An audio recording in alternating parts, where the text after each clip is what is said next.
In our last news mail, I was asking you, our users, if you had any improvements to share on our CAD/CAM software. And we got a lot of replies, and I just want to say thank you to all of you who shared your knowledge and your improvements. One of the improvements was about the Analyse command, and that was from Kjell at Leirvik. I'm going to show you right now.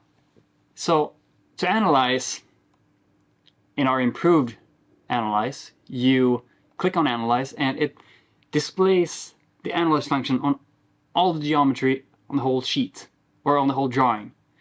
You don't have to pick which one you want to analyze anymore, unless your drawing has 5,000 or more segments, because then it will ask you to pick the ones you want to analyze.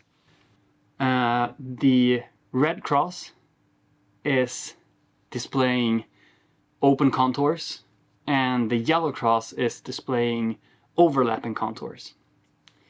But there's been one problem that Kjell pointed out. When you're going to remove these crosses,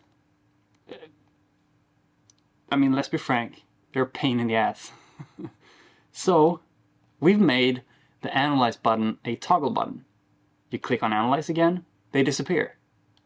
You click on it again, they appear. Disappear, appear, disappear. Pretty good.